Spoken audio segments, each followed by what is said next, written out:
Let's ride. Let's ride. Let's ride. Welcome back to another P&Ns Podcast. Yes. P&Ns Pod. We are your hosts. I am Nick Collins. On the other side of the screen is our boy, our resident Beantown member, Patrick Moore. How we doing? Yes, sir. Yes, sir. Yes, sir. Yes, sirree.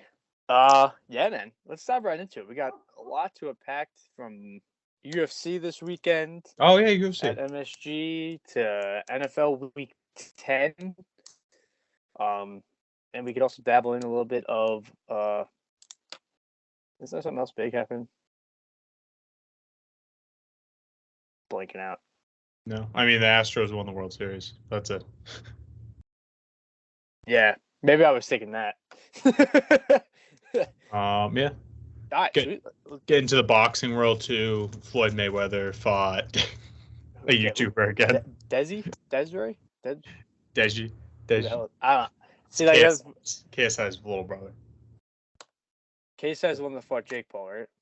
Recently? Yes, he's the one that has that drink with Logan Paul now. Okay. Prime or some shit? Yep. Okay, so did Deji do anything in the fight? Did you watch it? No, it was bad. Floyd Mayweather was literally just fooling around the whole time. Yeah, that's what I did with Logan. Yep. Well, I will say Logan actually kind of put up a fight. Yeah. But also, like, how much of that was, like, Floyd, like, just letting him tee off? Yeah, that's true, too. Because Floyd has, like, really good defense. So Yes. I can't picture somebody like Logan Paul. Like, I'm not saying he's not a good boxer, but it's Floyd fucking Mayweather. What do you want to start with? You want to start with UFC? Yeah, let's start with UFC. UFC. We'll change it up a little bit here on the P&Ns Podcast. Yeah. Did you watch any of them? No. Also, this is our friend Clay Matthews, the original fathead, still sticking to this day. He's not in the NFL, right? Nah, he actually just retired this year, back in October. Wow. I thought that would have been bigger news. Yeah. Well, he kind of got blackballed from the NFL once the roughing the passer calls came in. Nobody else really wanted him. You remember those, like, he was on like a 3 weeks in a row. Like, I think this was last year, the Packers in 18 or 19. He had like 3 end of the game roughing the passer calls that cost him the game. Oh, really? But like they were all like sketchy. They're like close. Yeah, they were relatively. No, like I'm saying, sketchy calls. You know what I mean? Yeah, like close call. Like. Yeah, like it was like probably shouldn't have been like in that moment in the game. Probably should just like. Right. It was like the Falcons versus the Bucks one. What team was he on? Packers and the Rams. What was his? He went to the Rams, right? Yeah, the year after. I think it was the year they went to the Super Bowl. He was with them. Oh, and then they lost the Patriots. Then they lost. Yeah, they lost to the Patriots in the most boring Super Bowl ever. Tommy boy, he's coming back next year, so. I think so. Better get ready. Let's ride. But yeah, did you catch any of the fights? No, I just watched clips on Twitter and stuff. Didn't watch the fights. Hell yeah. I got to stick with my, casualness. I can't be too, No. Because once I start watching the fights, then I won't be a casual anymore, That's true. You'll be invested like me, and then you start doing shit. Yeah. And then people will be like, oh, that's a horrible take. But if I have a horrible take, I can just be like, I'm a casual anyway, so who cares, That is true. That's actually very true. I just be like, I don't watch it, so. So we had Dan Hooker. Frankie Edgar got knocked out in his last fight of his UFC career / MMA career for now. Hopefully Jake Paul doesn't call him out of retirement. Yeah, he got flatlined, so that was rough to watch to see a resident stud Hall of Famer, future Hall of Famer, go out like that. Then you had the, I think, fight of the year candidate in Chandler Poirier. That was carnage in like That was insane, dude. That was I feel so bad for Michael Chandler because he's such a good fighter, and it's not like he's a bad fighter. He's always 1 second away from winning the fight, and then 1 second away from losing the fight, all in one round. Yeah, no, and it's like I will say about him, like he's doing it the right way, where it's like he's taking any fight, like he'll take the best. You know what I'm saying? Exactly. Like, no matter what. Now, if a championship belt's on the line, he'll fight. Like, you know what I'm saying? Yeah, like he's not tiptoeing around competition to get himself to the title. You know what I mean? Yeah. Like his loss to Oliveira when he fought the title, his next fight was Justin Gaethje. Like most people will take tune-up fights after their title loss. Like they'll take a guy off a loss or something like that. You know? See, you'd think like with him, like the UFC would have tried to kind of protect him more. See, but like I don't with somebody like him, right? Because think of it like a business, because that's usually how UFC looks at things. He's already been that 3-time Bellator champ to where I don't think you have to build him up type of thing to protect him. Okay. So I think because all his fights have been like electrifying, win or lose. Yeah. People are tuning in. So I think if you put him up against guys like that, which I think this past fight staples the fact that he could go up against a mop, and I think it will still be entertaining. Like he's that entertaining to watch from like a perspective like that. So what do you think about Dustin Poirier? He's in a weird spot, to be honest. Oh no, I'm talking about him after the fight saying Chandler's cheating and shit. Oh, I think that was a bitch move. I don't agree with Chandler fish hooking him. I think that was kind of I would say dirty, but it was almost like one of those things. It was like, yeah, that happened. Like, fuck. Dude, what? But then the blood pouring on him. Yeah. Oh, that was gross. That was. Did you see that? But dude, if you think about it, that was like a fucking blood clot coming out of his nose. Like, yeah. And like, I think Chandler said in his presser, he was like, "I didn't make gravity, so." He's like, "Blood's gonna spew out when I'm leaning down." What is with Poirier? After every win he has, he just always has to be like, "Oh, he was cheating. Oh, it was dirty." Like, yeah, it's the UFC, dude. Like, that's what and it plus is. You won the fight. Like, you choked him out. You know what I mean? Like, just you beat him. Dude, if you lost, I could see it, but like, he's a cornball. Yeah, most definitely. He's a cornball. I don't like. I'll be honest. I think this might be a weird take, but if people listening that I think are listening that know our previous podcast, they'll understand this take. Chandler is closer to a title shot than Poirier, because I don't think he has a lick of beating Islam Makhachev. No. And like, how many times are you going to give him a shot at the belt? Yeah, that's true. You know what I mean? Like, he's got to really go on a run. And I didn't even think he was deserving of the Oliveira title fight when he beat Conor 2 times in a row. In the fashions that, especially the second time that he fought him. But I think because he had all that Conor build-up that it was like, oh, this guy needs a title shot. Yeah. But I agree. I think he was a little bit uncalled for, especially like, I don't know, the shit he was saying to Chandler after, like calling him dirty and stuff like that. Like, yeah. I don't like him. Even what he said, he was like, without fear, there is no bravery or some shit. He had like some weird corny line. Oh wow, inspirational. Yeah. Oh jeez. And then we had Weili Zhang versus Carla Esparza in that surprisingly fun and entertaining match that ended in Carla Esparza getting choked at by Weili Zhang to reclaim the women's strawweight title. But yeah, I mean, we'll see where that happens. I mean, Thug Rose would probably be the next challenger, but they already fought 2 times prior, and Rose decisively have just beaten her twice. So I don't think that really draws much. I think they probably go a different route and then Rose, depending if Rose fights beforehand.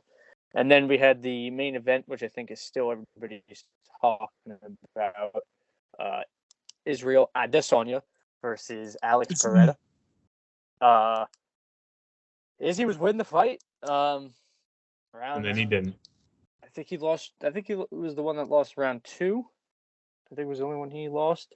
But it was up 3-1 going in, and then kind of similar fate that his buddy Kamaru Usman faced, except in a less brutally fashion. Yeah. Gets TKO'd in the final minutes of the 5th round for Alex Pereira to be claimed the new middleweight champion of the world. Everybody's talking about the stoppage. Did you see the stop? Did you think it was a fair stoppage? I didn't see it. I'm gonna be honest with you. No, that's fine. Yeah, it was a typical stoppage. He was getting his fucking head bashed in. Like, wasn't really doing much to defend, so Yeah. should stop the fight. I get the argument that like he's a champion, should go out on his shield or whatever, but like, look at Usman. I wouldn't want to go out my shield like that. Like everybody's just memeing you. Yeah. Like that's Pretty rough. knocked. Yeah. So I think we'll probably see Izzy and Pereira probably battle it out in probably May or June for a rematch. It just is so weird to think that Izzy is such a great fighter, but you have his kryptonite in this dude that's beaten him 3 times, and one of them in a totally different sport in mixed martial arts, 2 of the times in kickboxing. It's just wild. Hey, there's always that one guy. Yeah. Everyone has that one guy, no matter what. Everybody has that butt. You know? Everyone has that one guy where it's like any sport, like growing up in Little League, there's that one person that you were like, either in baseball, you're like, oh, this kid throws gas. Like, I'm pretty fucking scared to go up against him or some shit like that, you know? Everyone has that, mentally has that one person that can get to them, you know? Yeah, no, it's true. I will say, Izzy's got to be, this is a casual speaking, he's got to be one of the most boring fighters, I got to say. I don't see that, but I see the argument. No, I just feel like the whole, I don't know, my idea of like a UFC champion is someone's like willing to bang, and I don't see him willing to bang, you know what I'm saying? No, I get that. He's very safe. Which is probably why he's good at what he does, and you know. Right. But I just like, even what was his last fight? Cannonier. What was before that? Vittori. Oh, sorry, Robert Whittaker. Before Jared Cannonier. So it was Cannonier in what month is this? I think he fought him in July. Sorry, fought him in July, and then he fought Whittaker in March or April. Like, he should be, the UFC has hyped this guy up where he should be freaking murking these people, and he's just not. Yeah. A lot of people attribute that to the Jan Blachowicz loss, which he suffered when he went up to 205 to challenge for that belt. A lot of people say like that kind of changed his mindset in like how he approached the fight. Instead of going for the kill or be killed instinct, he kind of went for like the, if you want the belt, you have to come and get it type of thing. Kind of what Jan did to him. He kind of took that and he kind of ran with it. Now, I think like he has his moments, but I would agree that especially the one in July wasn't the most spectacular fights. Yeah. And that's when people started like raising the questions, and that's when the questions really started to come about like, this guy's really boring. We haven't seen him in like a legit like war or stuff like that. So I think that's what he carried into this fight. And who's to say that's what led him to losing? Could attribute that, you know? Like, that's didn't really, like the 5th round, he was in control of the fight. He could have easily just leg kicked, jab, like how he's been doing. But he didn't. He was still setting up his feints and trying to go for the kill. So who knows? But yeah. But I could see what you're saying though, especially the star power that he's supposed to have or does have, you know. And you see people online like they're down bad. All those Izzy riders. you were sending me some stuff. Oh, dude, that was bad. That's freaking Snapchat story of that fucking random kid. Dude, he was like ready to like go off. He was like going through a breakup. He went very in depth. Yeah. Very crazy. What else? What else was I gonna say? Oh, in the other video I sent you with the Usman first, then him, and then Francis next. Oh yeah, Francis next. Yeah. That's gonna be funny when Francis loses to John Jones. Complete. And if he gets knocked out, that'd be so funny. Completes the trifecta. And they want to go to, and they're going to Africa too next Yeah. year. Because of them, they're going to Africa. And none of them are going to hold belts by then. That's crazy. What was Dana saying about Francis? Or not Francis, John Jones coming back 2023, he said? Yeah, 2023, probably first quarter 2023, yeah.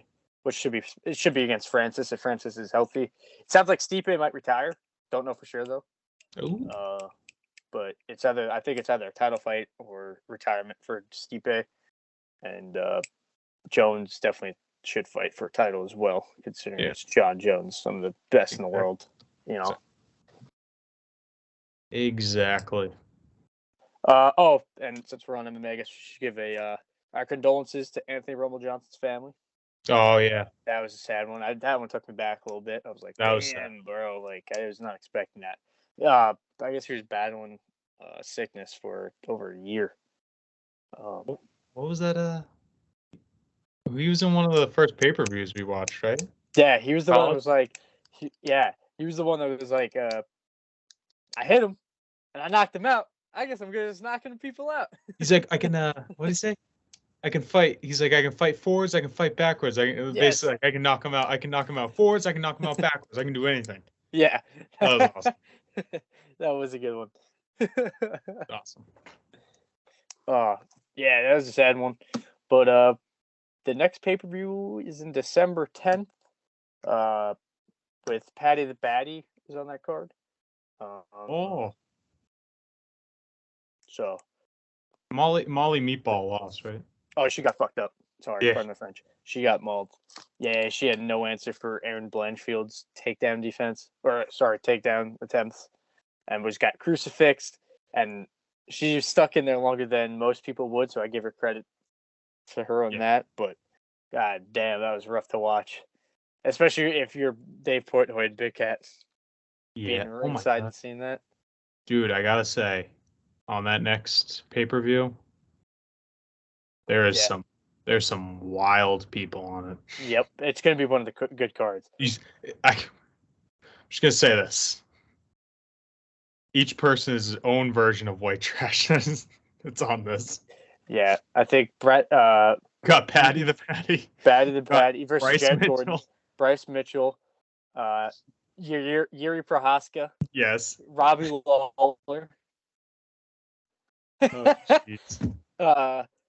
I think you have OSP and Gustafson on that card too. Oh Jesus, that's gonna be so funny. We got a wild card right there. Yeah, we got a wild card. So if you like MMA, also the weekend before that, I think in 2 weeks, Wonderboy Thompson versus Kevin Holland in the main event. Oh my god! You gotta check that one out, Pat. It's gonna be on ESPN Plus, so you can watch that. Oh hell yeah! That's gonna be a good fight. And Ty's on it too. Pat Tuivasa? Yeah. He's fighting again? Yeah, he's on that fight night. He's fighting Sergey Pavlov. Oh my god, that's a war. Holy shit. Yeah. That's actually that's gonna be a good fight. Isn't I think Brunson's on that card, right? Yeah. Brunson. Oh my god, Wonderboy's gonna fuck Holland up. Yeah, I think so. No, I know so. I love Kevin Holland. That's not even close. Yeah, it's gonna be a good striking battle. Oh baby. I'm on vacation that week too. Oh, let's go. So check out that pod. We'll definitely be breaking that one down. Yeah. I love Holland. That's my guy. He's the man. The freaking man. Okay, did you see that video of Sean Strickland that came out? Which one? He's boxing with a dude. Right. The guy's like, I got kids at home, like basically like, take it easy. He goes, I don't give a fuck about your kids. He doesn't care, yeah. I hate that guy so much. He's such a piece of shit. When he got knocked out by Pereira, I was like, let's go. It was one of those like you want to see somebody get knocked out. What everybody wants Kobe Covington. What happened to Kobe Covington? Like everybody wants Kobe Covington to get KO. Kind of like Greg Hardy too. Yeah, that's exactly like what you want for that guy. He is funny, but it's just like, dude, like just shut up. Yeah. Oh, that's awesome. And you should look at the video. He's sparring this one dude in the gym. He's a big jiu-jitsu guy, and jiu-jitsu guy keeps getting him in a standing Kimura lock. And Sean Strickland like just starts like crying. He's like, dude, like, well, I gotta do it like that. Like we're just sparring. Yeah, Like, he's getting so mad. Yeah, he starts like running around the ring, like trying to get away from him. Yeah, he cries about it. Yeah, and it's like, dude, like if you were in the same, you would be doing the same shit. Yep. Yeah, it's bad. He's fighting Jared Cannonier at the end of the year too, the December 17th card after December 10th card. So hopefully he gets KO'd on that one. I'm not supposed to say that as an analyst, but oh well. Yeah. So that I'd say pretty successful weekend for UFC at Madison Square Garden. MSG. Usually those cards are usually the best ones. Bring it back to UFC 205 in 2016 in Roncalli Hall, Sacred Heart University. Yeah. Watching McGregor Eddie Alvarez fight. That was always a good one. And I love for Wonderboy Thompson against Tyron Woodley for the welterweight championship. Yeah. Always prevails when he got his head out of that guillotine. Yeah. That was wild. That was a good one. But let's shift sports to the good old American football, the National Football League. Week 10. Pretty good games. Relatively good games. Yeah. You could make an argument there was one that could have been game of the year, man. Yeah, I would say so. We're talking about the same one, right? In Bills Vikings. Oh, I was talking about the 49ers and the Cheaters. Yes, Bills Vikings, correct. Yeah, there we go.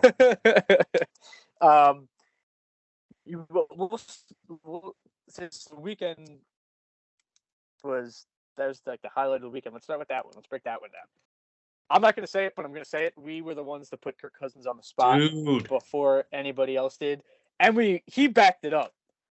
Kirk Thuggins backed it up, baby. I got to say, so far, I mean, I can't attest to the first podcast, but our takes are looking good right now. They really are. Our takes are good. Our two main takes, Kirk Cousins, top 10 quarterback, maybe top fucking 5. Yep. This season we're talking about. This season. Yep. Like, ever since he fucking put on that chain on that fucking jet ride home. Iced. And then and then you have our other take is Himmy G. Himmy G just wins games, man. Dude, just wins. Oh win. That's all he does. That's all he does, man. Don't matter how boring wins. That's it.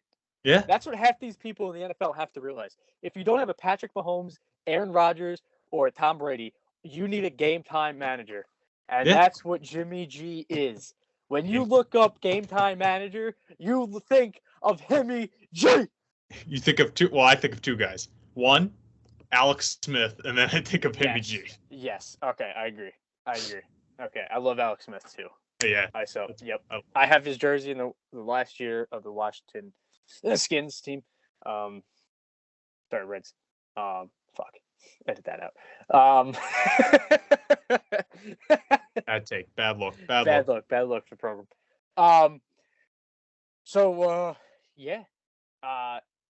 Bills Vikings.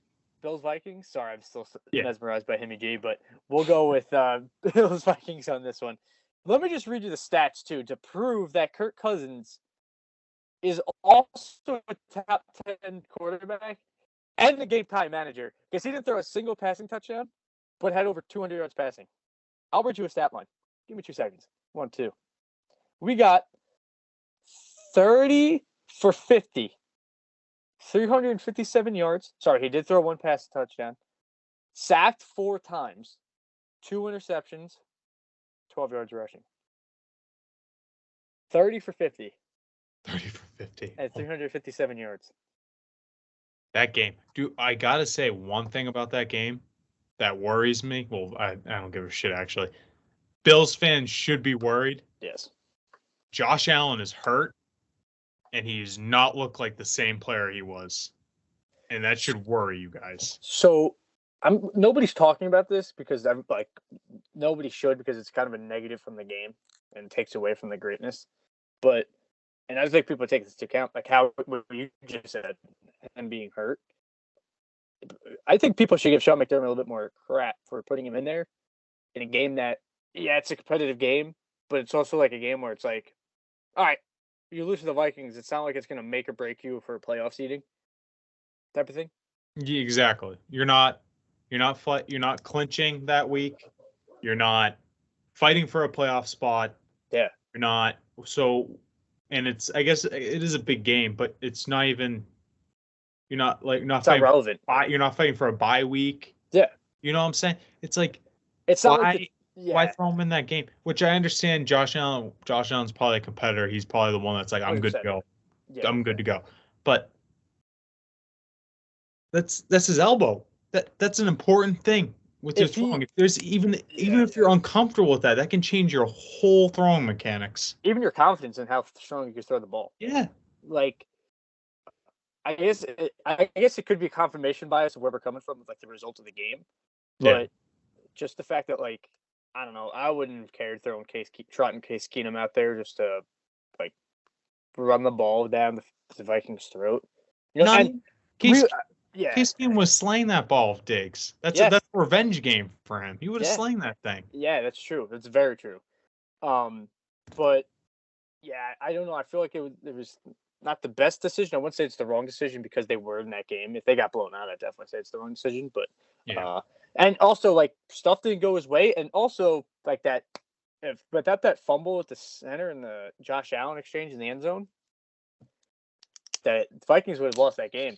That was crazy. I was like, I was like, as soon as whatever that happened, it was a turnover on downs, and I was like, oh, game's over. And then I went outside to help my dad with something, and then I came back in, and then they were punting. I'm like, what? Yeah. And I saw 2 more points. I'm like, what?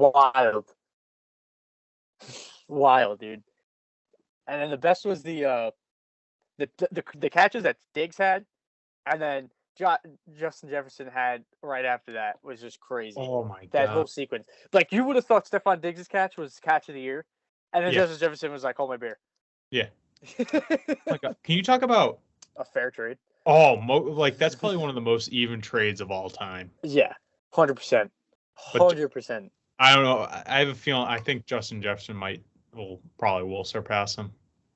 Like his career is going to be better than Stephon Diggs at the end of it, I think. But Jay Jetta's just got something.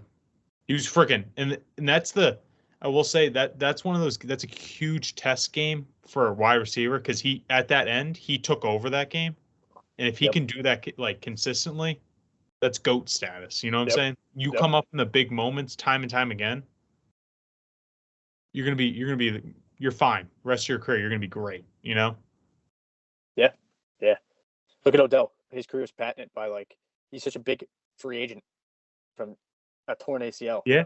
When do you see that? You know what I mean? Mm-hmm. Like you can think of countless players that went into perfect example. Keep an eye on this, but it has Sterling Shepard towards ACL. He's not going to be a hot free agent that anybody's going to be signing. But that one catch that OBJ had changes the trajectory of one's career. It's insane.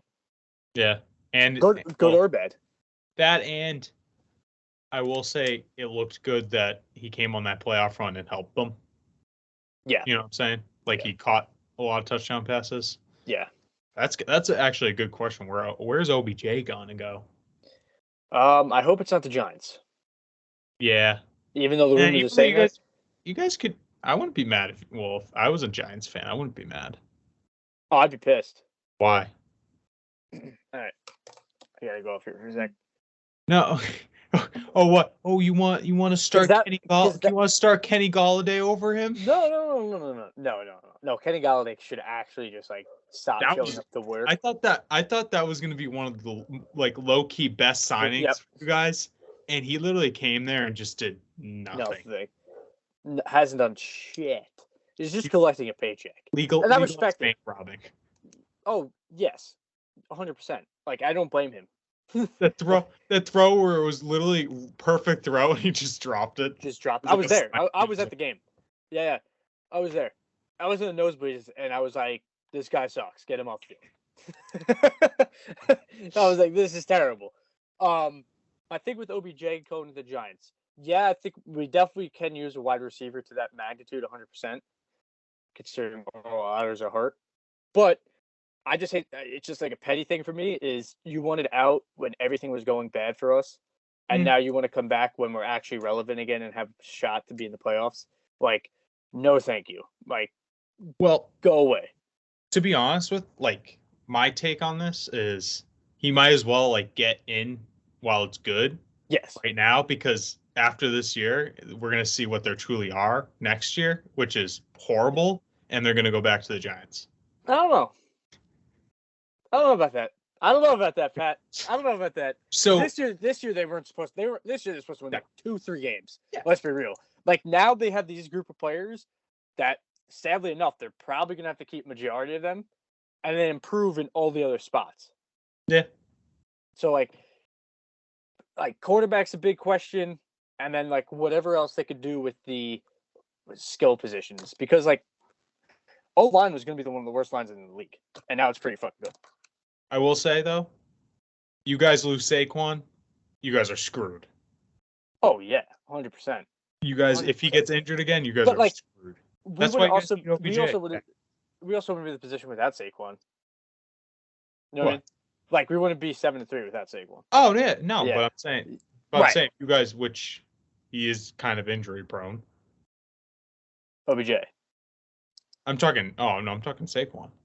Yeah, 100%. You Well, guys Saquon's also going off because it's contract year. Like you see it all the time. You see it with Zeke. You saw it with Adrian Yeah. Peterson. You see it with John Kuhn back when he was with the Packers. You saw it with Marshawn Lynch. Like these dudes. You saw it with fucking what's his face, Steven Jackson. You see it with I go Leonard Fournette with the Jaguars. All these guys go off on contract years and they get paid. And they're like, man, we're good. Kenny Dolladay, we'll just chill. All right, we'll do it. We'll run. Todd Gurley didn't really do much. He fell off the face of the earth. Yeah. You saw Melvin Gordon never got paid. That was it. Yeah. And then Austin Eckler just came in and just stole Le'Veon Bell got his paycheck after holding out. Nothing. Granted, you could say that's all in Adam Gase, but still went to the Chiefs, still went to the Bucks, didn't do much. Yeah. Like, it's just one of those things. And that's why we have to sign Saquon because of who he is. Like, we just have to. Yeah. And I think we will. I really think we will. But historically, it never ends well signing a running back. No, never. Long term. That's why we franchise tag him. Yeah. So we're gonna do. And then we signed DJ to like a 2-year, $15 million deal. Hey, buddy, we're gonna sign somebody else to compete with you. Beat him out. It's your job. If not, how you doing? Keep moving. We'll call you. Yeah, but I would say you guys are one athletic wide receiver away. Yeah, 100%. Yeah. Which, like, some would argue you guys did have an athletic wide receiver that you guys just refused to use. But yeah, it was pretty funny. Yeah, and now he had a touchdown this weekend. Yeah. Yeah.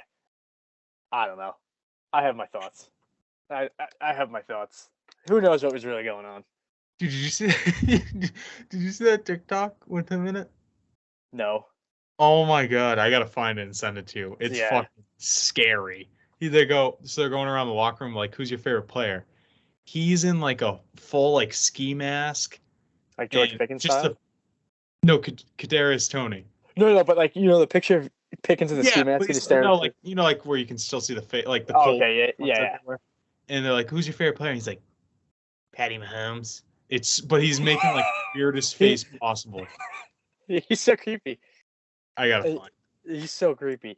Yeah, that one's a big loss. I think we should have held on to him a little bit longer, but oh well. That's gonna bite us in the ass. I mean, we got a good return for it, though. I honestly don't think you guys will. I don't think he's gonna be.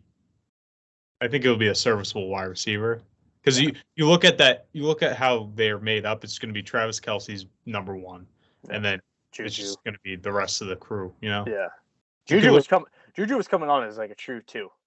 Yeah. Mahomes, before that not flagged play. I gotta find this video.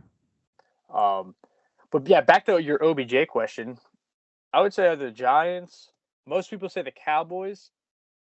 And 49ers. Dark horse. maybe the Packers, but the Packers don't usually sign anybody. Yeah. No, they don't. They just sent it to you. Yeah. What'd you say? Cowboys? Just said Cowboys, Niners. Cowboys would be cool. Him and CeeDee Lamb. Dak really needs them too. Yeah, because as long as he doesn't ask Dak where he's throwing the ball to, like Amari Cooper did, they'll be good. That's really biting them in the ass. I'm sorry I had to say it. No, it is. You know. I don't. Yeah. I don't. Whatever. And CeeDee Lamb's great, but I don't think he's gonna be like amazing. I think he could be really good once he has a complimentary guy next to him. No, exactly. When he had Amari, you know. Yeah, that's true.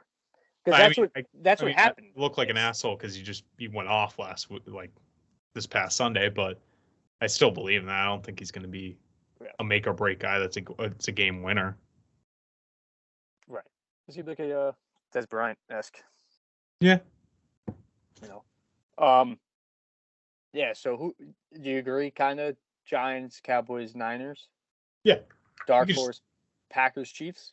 Dude, he's got it made. Well, actually, he doesn't have it made because he got paid in Bitcoin and lost a shit ton of money. He does not have it made. No, definitely not. Bitcoin is shit right now. No, he is in a sense he can literally just what's his wait up until the playoffs start and just ring chase and be like, okay, yeah, I'm gonna go there. Right, like what's his mindset like right now? Is it like how it was last year? Like I'm going with the Rams, or is it like, let me sit on. I think last year it was more not so much ring chasing. I think it was more I want to prove myself. Yeah, that I can still be a good wide receiver in this league. Also, did OBJ make Matt Stafford? What was it? Did OBJ make Matt Stafford a guy? Maybe. Well, no. Cooper Kupp made Matthew Stafford a guy. That's true. And then his elbow took that away from him. Yeah, right. That's something the Bills should worry about. Yeah. Look at Stafford. Got the tennis elbow. Yeah. So OBJ,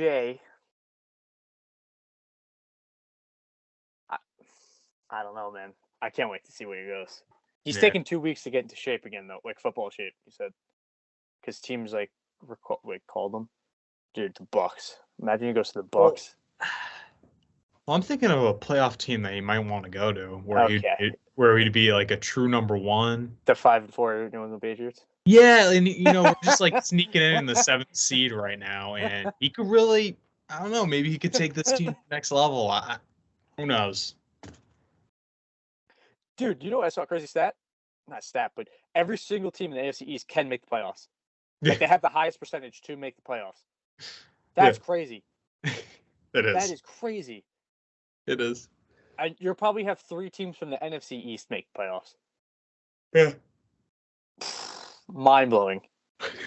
Mind-blowing. Who would have thought the Dolphins and the Jets? If you were to tell me November 15th, 2021, hey, Nick, the Jets, Dolphins, Giants, and the goddamn Seahawks are going to be in the playoffs. I would have said, all right, what drugs are we taking? Yeah, exactly. Like, it's crazy. What season are you simming on, Madden? Yeah, for real. I feel like I'm in 2049, 14-0. I'm my coach. I'm the player. I'm the GM. Yeah. No salary cap. Dennis Dixon's my quarterback. Signing everybody to max contracts. Yeah. God damn. But then, all right, let's circle back to this weekend. The Vikings are probably legit. They're 8-1. Yeah. Their only loss to the year came from the then undefeated Philadelphia Eagles, who are now 8-1 themselves after their last night's loss to the Washington Commanders. Bum, bum, bum, bum. So the NFC is really up for grabs, I think. Yeah, definitely. And especially now that we have 8 weeks left, really 7, to determine who's really going to be a dark horse. It depends who gets hot then. This season's fucking crazy. It's so crazy, dude. I still don't. I can't confidently say like one of these 2-8-1 teams in the NFC side are going to make playoffs, or not Yeah. make. Sorry, they'll make the playoffs, but like are Win. truly a team. Yeah. Yeah. You know, They're like, untested. Both of these teams are untested. mm-hmm. And then although I will say the Vikings Bills win is very huge. You know, and then if you were to tell me at the beginning of the season the Rams were going to suck, Yeah, I would be like, what? And the Cardinals. No, I could see the Cardinals sucking. But yeah, no, more specifically the Rams. Because Cliff and Kyle are just, there's something else. Yeah, something's not clicking. Yeah. But yeah, the Rams, like, no, what's up with them, dude? I don't know. Sean McVay. I think they got, because you know what? They got a lick of like that Hollywood life. Like, Sean McVay knows the money that's on the outside of him becoming an analyst or a broadcaster. Yeah. And, like, Aaron Donald probably halfway, one door in, one door out, one foot in, one door. You know what I mean? Mm-hmm. Retirement. Just Whitworth really affected that line. The old line has not been playing good. Joe Noteboom being hurt, their left tackle, I apologize. So yeah, they got a lot of things to clean up. And their offensive scheming is just atrocious. Yeah. Now that teams are just singling out Cup, and they're doing a good job. Now that he's hurt, he's out. Yeah, he's out for at least 4 weeks. 4 weeks. Yeah, their playoff hopes are.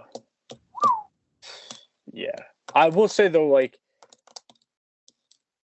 I think it's just that they never. Who's to say like they got worse or that NFL just got better? No, they got worse. Yeah, that's fair. If you look at it, they lost OBJ. Yeah. They lost Robert Woods. And they changed him for Allen Robinson, which Allen Robinson's been mid at best. They haven't done shit with him. And then they haven't done the ball. And Cam Akers last year was like, oh my God, he's gonna be the guy. And then they gave up on him. And he might have given up on the team too. I don't know. Who knows? No one really knows what happened there. They paid Donald, which is a tale old as time. You pay one guy, you let everyone else go. You know? Yep. They got Bobby Wagner. And they still have Ramsey. Okay, you got Bobby Wagner probably what? 5 years past his prime? Yeah, probably at least he's over the hill, I think. Yeah. So Allen Robinson has 47 targets, 29 catches, 2 touchdowns, 292 yards. That's crazy. Yep. That's crazy. But let's take a look at Van Jefferson, though. The other wide receiver. And just every time I look at the camera, it's just fucking massive barbell. He has 8 targets, 1 touchdown, 3 catches. Oh, he only played 3 games so far. Yeah, he just came back. I apologize. I don't know anything about the Rams. Continue. They also lost that other dude. Shit. Isn't Higbee hurt? No. Okay, never mind. All right. Rams talk is all you. Oh, Rams. What's the remaining schedule? For the Rams? Yeah. Oh, geez. Let's look it up. Probably not good for them. Yeah, right. Let's see. Rams schedule. We got Saints next week. That's not tough. Win. Chiefs. Seahawks again. Uh-oh. Raiders, not bad. Packers. Broncos. Chargers. Seahawks. They could sneak around and get in. What's their record right now? 3-5. 3 or 3-6. 3-6? 3-6. So you're going to tell me they beat the Saints. 1. They're not beating the Chiefs. No, not beating the Chiefs. Can beat the Seahawks. Not saying they will. Can beat the Seahawks. Okay, let's be generous. They take 1 and they lose 1. Yeah, all right, fair. So they have 2 wins after that. Packers. So they have 2 wins. So that makes them 5-7. They're not beating the Packers. Aaron Rodgers. This is the second I'm going to live on this take. He's back, but This is the second. This is the playoff push time, and time again, what he proves is, okay, I'm going to take this team to the playoffs. You know, when the going gets tough. Look at Christian Watson. He came together. Yeah, we'll hit on that. Like Broncos, they could beat the Broncos because Russell Wilson sucks. Yeah, but what you're saying is you say you split them to losing the Chiefs, that's 2 losses. That makes them. Yeah, they're already out of it. They're already out of it. They could beat the Raiders. Yeah, they could beat the Raiders, Broncos, and possibly the Chargers, depending on what Charger team you get January 1st. And I'm gonna guess it's the team that's gonna probably push for a playoff, and they're gonna beat them. Yeah. So you think, what would they be, like 8-9 at that point? 8-9, 9-8. They might be lucky if they get a winning record. Yeah, they're done. They're done. They're done. If they win every single game.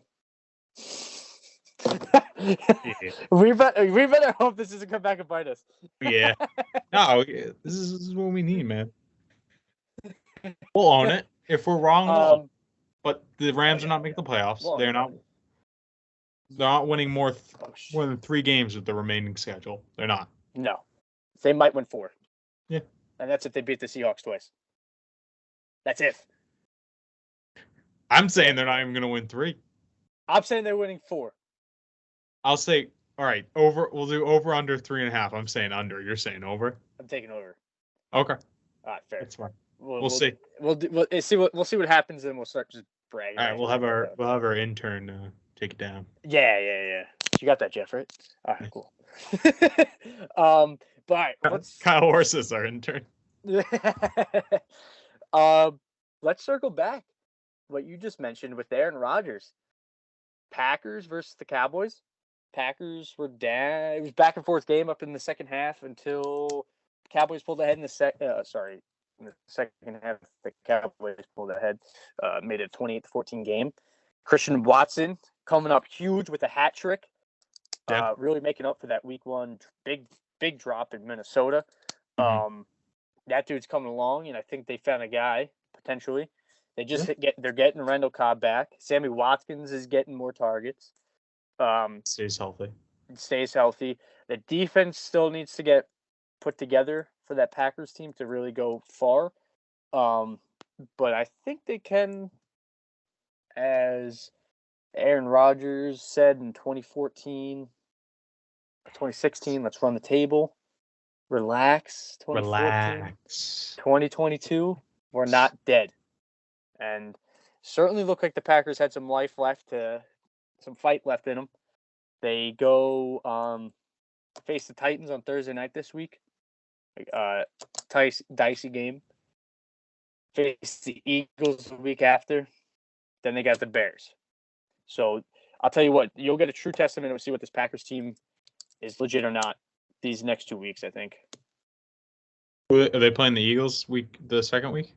Yeah. Week 12, they're playing the Eagles. They are beating the Eagles. Agreed. Yeah. Agreed. That's another take. Yeah. They're beating. Agreed. I think they beat the Titans. Pod number 3. Pod number 3. What's our take? So I don't even know what our takes. Our takes is that the Rams. We say the Rams are doing over or under 3.5 games for the rest of the year.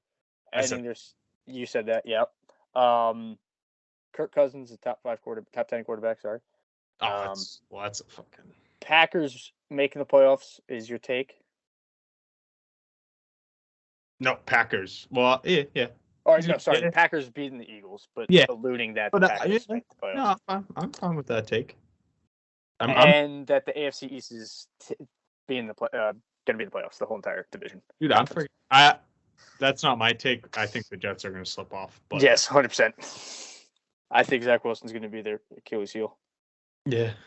I'm gonna jot down these takes down, man. Do it. Jot them all down so we have them, and then. Dude, Packers have a stretch, man. The Packers have a tough stretch. Relax. Rodgers has got this with his awesome haircut. Titans, Eagles. Then go to the Bears. Week 14 bye week. Rams, which we said they're going to beat.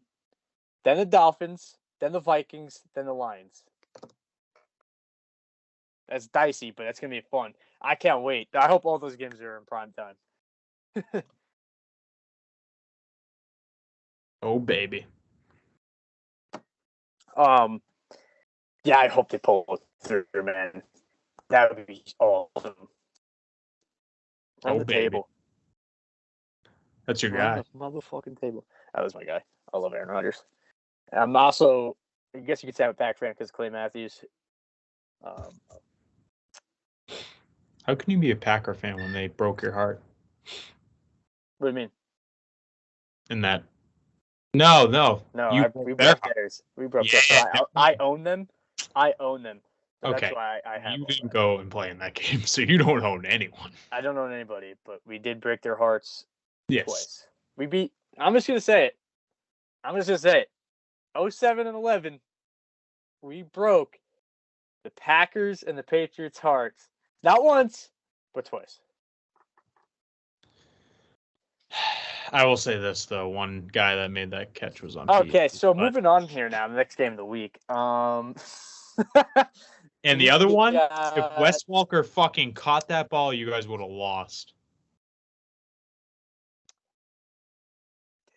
Hit him right in the hands. No comment.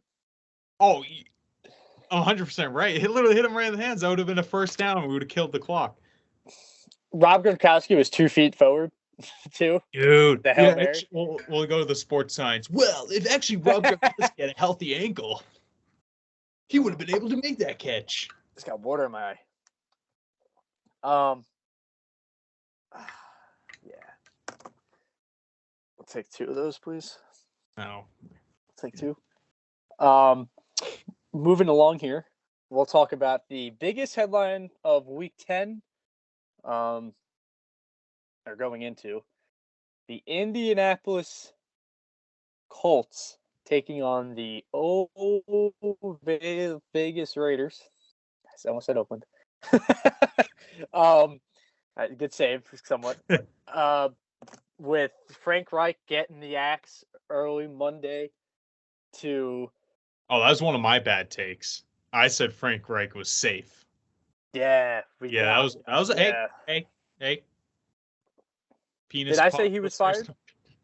P&Ns Pod listeners, guys, that's on me. The truthful. I was wrong.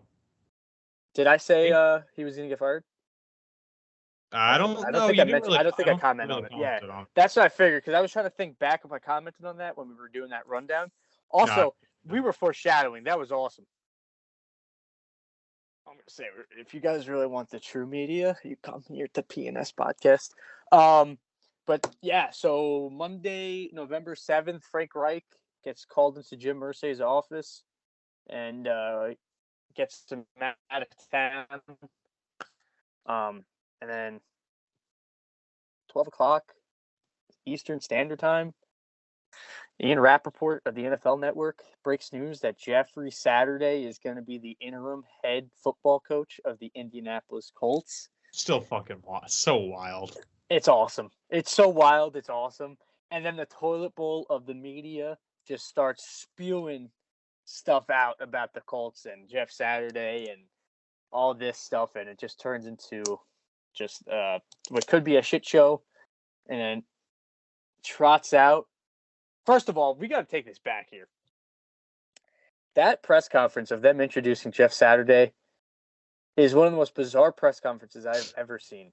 And we cover MMA. Those are some pretty bizarre press conferences themselves. Yeah. Jim Irsay is a very, very interesting cat. And to see the dynamic of Jim Irsay being so confident in Jeff Saturday, but then muffling every single question that the media asked him, to Chris Ballard being so pissed off that this is what his job has come to, that he pretty much has no say and it's blatantly obvious, to Jeff Saturday, who everybody was doubting, looking the best on that stage in that press conference, is honestly amazing. And he handled every single question how a professional would, and it's just so funny. And nobody really was really talking about it because they were all blinded by the whole he has no experience jazz. His drinking buddy. Yeah, his drinking buddy, which was I honestly thought that was a low blow to Jim Irsay because of his experiences with alcohol. And then also shit show. But it made sense. It really did, if you think about it. Yeah, I mean, Because it's everybody, a smart. yeah, It's a go glue. ahead. It's a glue guy. It's a Yep. it's a glue guy. Which your major problem was you had one of the best offensive lines in the league, and they sucked, and it made it so you couldn't run the ball, which was your whole identity. Yep. And then you strayed away from your veteran quarterback that you brought in because you wanted to save a little money. Yep. And then what does he do? As our friend Rizzy says, first game, he runs the ball. He puts Matt Ryan in the game. Two right things. And the offensive line looks a hell of a lot better than it has in the past. It's They weird. give up. You know how many? You know the offensive line stats? What? I think it was 1 sack they allowed, and then I think it was like they let one guy go past him, or it was like one of those weird stats. Like that was it. It was quiet the rest of the day. Weird. And the play calling was awesome. It was so balanced. Such a Yeah. balanced play calling ability. And those short digs. Yeah. Do you think, I don't know, maybe not, I don't think Jeff Saturday was calling the plays by any means, but. No, that was the 30-year-old that we could also get into his first time. It was the assistant quarterbacks coach. Oh, and really? Saturday elevated him to the offensive coordinator. So, but offensive line playing better? I don't know. What position did Jeff Saturday play? I don't know. Center. In the NFL. Center. Who was he a center for? Oh, I don't know, the Colts. And who else? Was he with the Broncos? The Packers. Packers. Yeah. Oh, I'm thinking about the last Pro Bowl game where he snapped. Oh, yeah.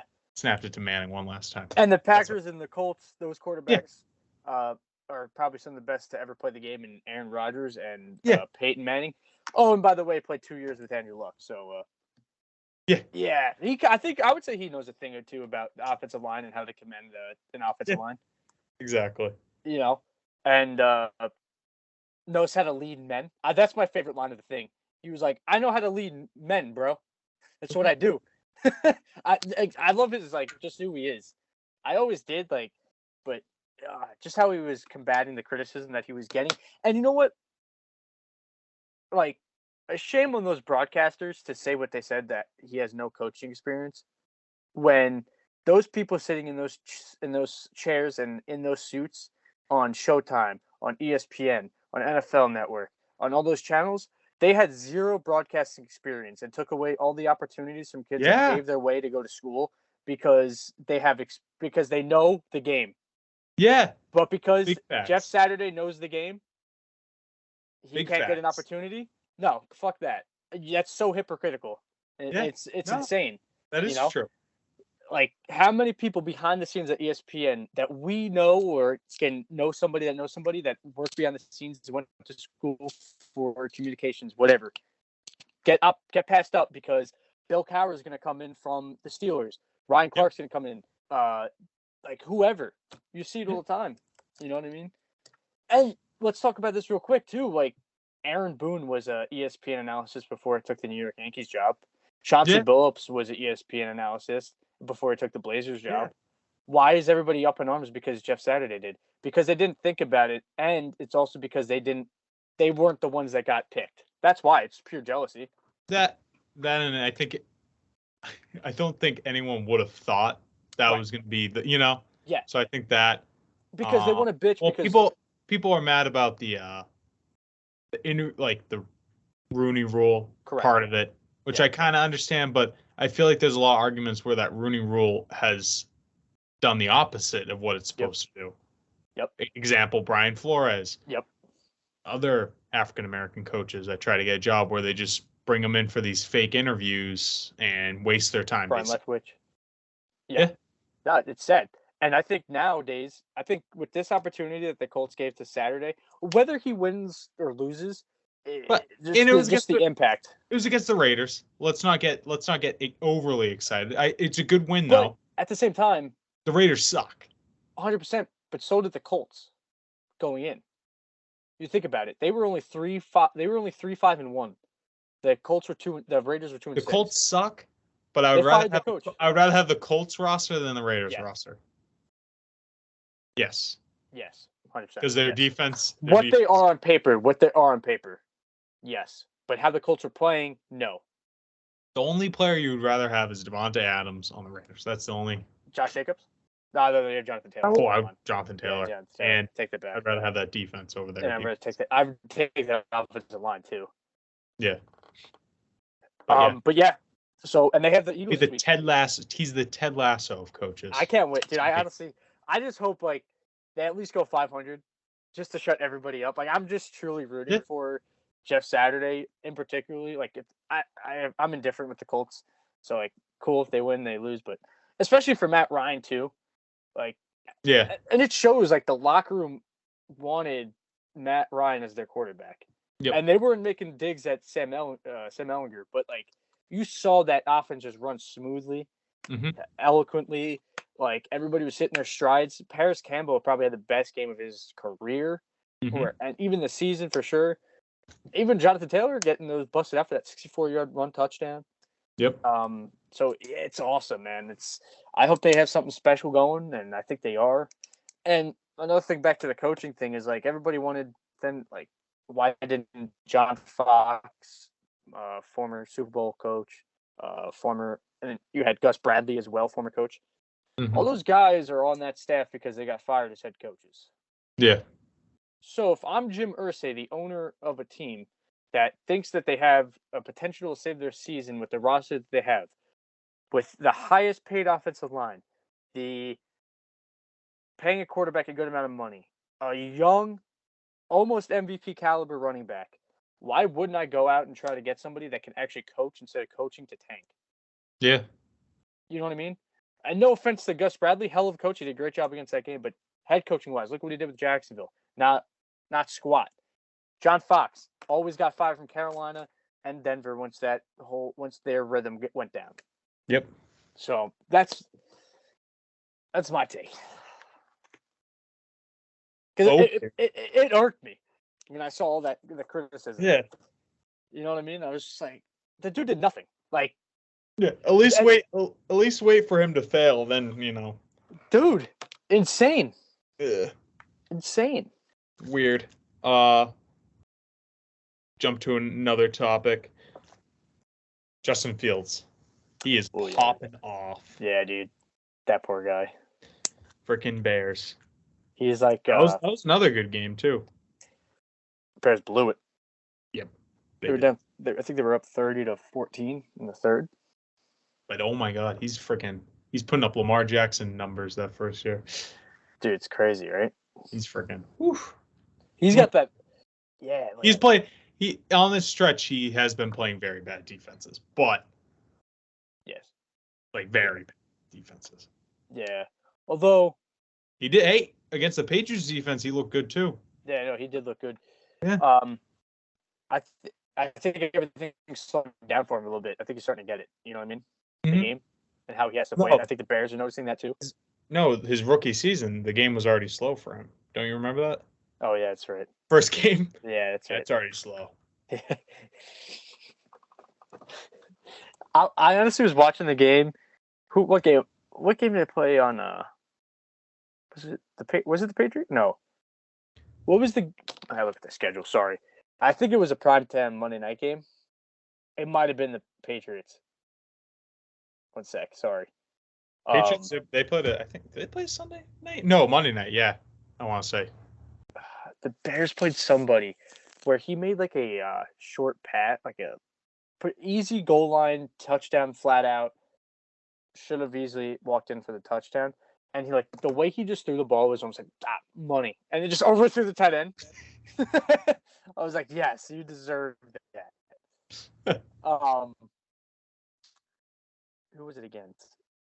Oh, it was the Commanders on Thursday Night Football. That's what it was. Yeah, hilarious, just hilarious. But yeah, it's gonna be fun because they got the Falcons this weekend. Yeah. See him torch the Falcons defense as non-existent. Exactly. You know what I mean? And your guy, right. I think I should probably address the media on that.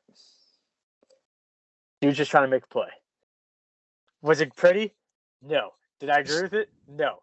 I will fall on my shield for Marcus Mariota that he was not the reason the Falcons lost that game. Not the reason. I will say that. Don't call for Desmond Ridder. If Desmond Ridder was good, he'd be starting by now. I don't want to hear that. Mariota has kept them in every single game. Don't care. Do not care. Do I think the moment got to him and that he had to make those plays? 100%. He even said it, and so did Arthur Smith in the press conferences, because I'm a diehard Falcon fan now all of a sudden. That they were saying they can't take negative yardage, they can't take losses for downs. Dude, that dude was getting mauled by 5 guys and was able to sling it to the running back. Savage. That throw to Zadikis, savage. Touchdown, easy, money, all day, every day. Get him an offensive line. That dude will really lead you to the playoffs. That's it. That's your guy. I'm not saying he's going to lead you to 12 and whatever it is now, 12-5, whatever. I'm not saying that, but he's going to keep your team in there because every single Titan teams were on the cusp of a playoff. That's it. That's all I'm going to say. So, would you take him over Daniel Jones? Yes. Oh. Yes. Oh. Yes. Dare I say, a more accurate passer, too.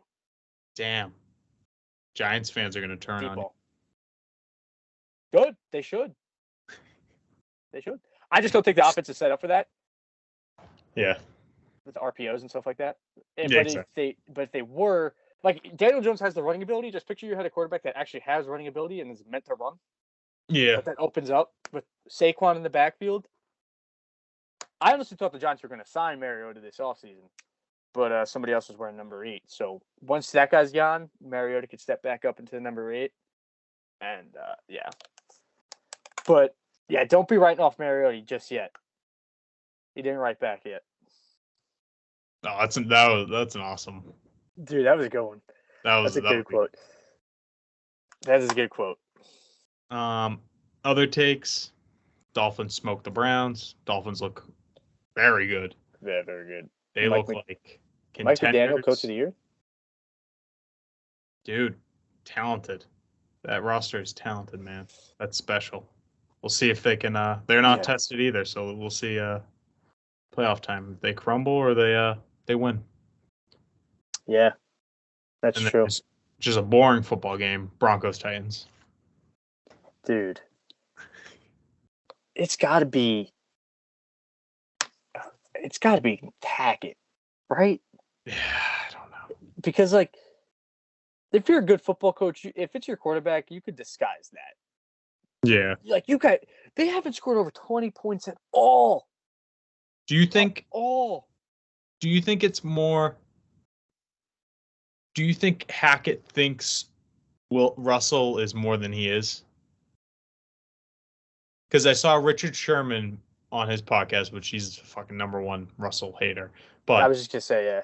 Go ahead. But he was basically saying in his podcast that Pete Carroll knew when Russ was going to be Russ versus when he wasn't going to be. You know what I'm saying?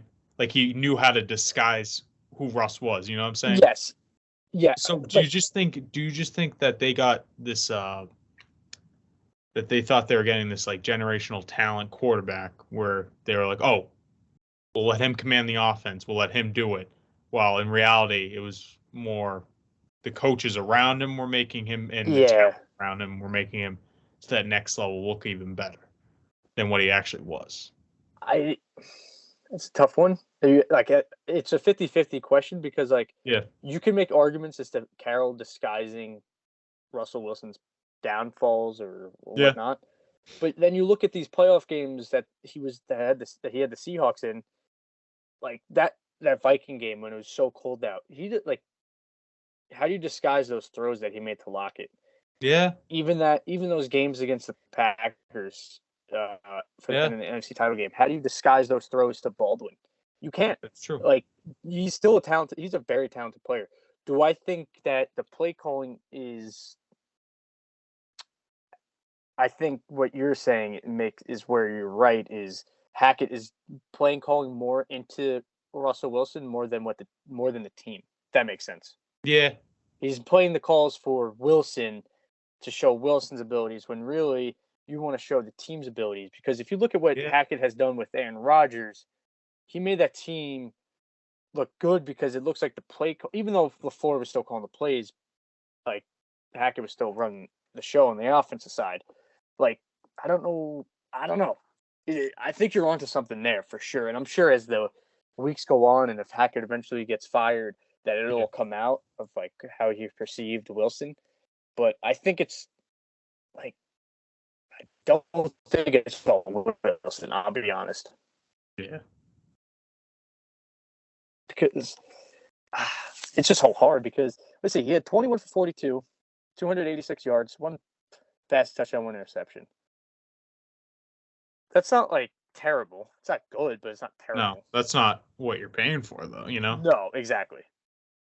Like Ryan Tannehill was 19 for 36, 255 yards, two passing touchdowns. And he's the worst passer out of the two. Yeah. Yeah, for sure. But like you see that they're throwing the ball 42 times. You know what I mean? Yeah. To whereas they're running the ball with their running backs less than 20. Ooh. If they ran it 18 times between Murray, Gordon, Edmonds. That's the trade-off there. Yeah. You know what I mean? Like, I get they're doing it. Like, they don't have a solid running back. You're doing a running back by committee since Javonte Williams is out. But you can put packages together to have those teams succeed. Like, that side of the ball, running the game. And Jerry Jeudy, he's hurt with the ankle injury now. Mm-hmm. So who knows how that goes. So, yeah, their season's all but over, I would say. Yeah. Or is over. They have the Raiders, I think, this week. It should be the battle of who's going to get fired first. But the Raiders have said that they're not going to fire Josh McDaniels. Josh McDaniels is leading to success. Yeah, can't go back to New England. He is sabotaging that franchise. Fucking Christ. I wanted him back. Because if I have to see another fucking game where Matt Patricia's calling the play calls, I think I might shoot myself in the face. It's pretty bad, dude. I think I might. I'm surprised you guys haven't. You guys should call Bill O'Brien. His name Bill O'Brien or Brian O'Brien? I don't know, one of those things. The old Texans coach, Bill, yeah. At least you...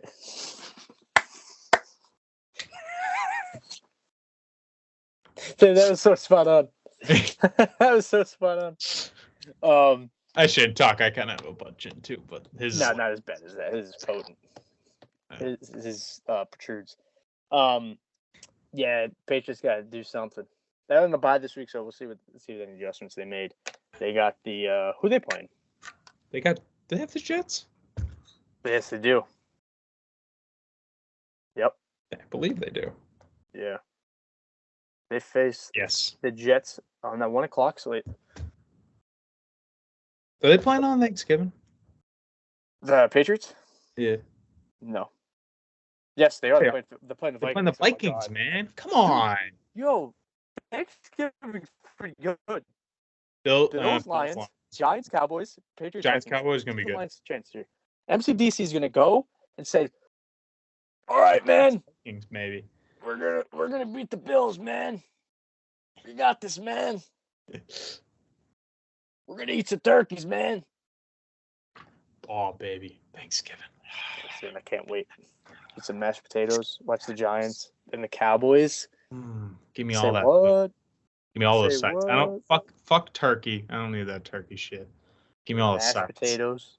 Yeah, give me all the sides. Give me the cornbread. Oh. Give me the string beans. Yes, steamed. Sir. Yes, Let's sir. Go. Stuffing. Stuffing. Get some gravy on those mashed potatoes. Gravy. We always do mac and cheese. Ooh. Mac and cheese. Gotta do the cranberry slices. Those are good. Yes. Then you gotta save the room for dessert. You gotta get the pies in there. Yep. You gotta get the pumpkin pies in there. Get the cookies. My sister makes these Oreo truffles. Oh, babe. Hell yeah. Babe. Hell yeah. And, my uncle makes some buffalo mac and cheese too. Oh, ooh. Babe. Yeah. That just sounds really good. He's pretty good. That sounds really good. He's good at he's a good chef. He chefs it up, man. He's good. That is really good. Oof. I'm hungry. Oh, baby. Let's wrap this thing up here. Give me your picks. Give me like 2 or 3 picks this week. Give me some good takes for the upcoming weekend. Let me take a gander. My takes. Ready? That's it. 1, 2, 3, 4. All right. Here's my one hot take for next Sunday. Cowboys are beating the Vikings. That's my hot take. My hot take. Go ahead. My second, I had another one. Second, you could consider Patriots are beating the Jets, man. My 2 takes. Jets season's done. Oh shit, mic drop. That dude mic dropped. We'll end on that. Yeah. What are you? Your hot takes, man. Colts beat the Eagles. Lions beat the Giants. Colts beat the Eagles. Yep. Lions beat the what? Giants. I'm a Giant fan. You're a fucked up Giants fan, man. Yep. What did they do to you, man? They put me through a lot. It's a trap game. What did they fucking do to you, brother? Yeah. Those are my 2 ideas. Also, any video gamers out there playing God of War Ragnarok? I can't pronounce that word. The new God of War game, very good. Been addicted to playing it.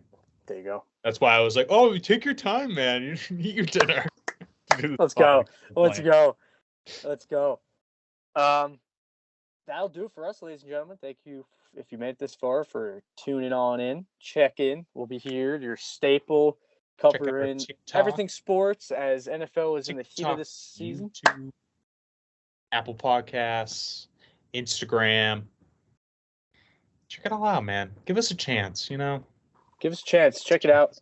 We'll do some clips. We're getting better every week. Yeah. Hey, man. We're just 2 men talking sports with a dream. Don't know what the dream is, but we do know. We do know we do know one thing, and that's talking sports. Yeah. And we hate our current jobs. There we go. Yes, that's true. Everybody have a good night. Have a good one. Love you guys.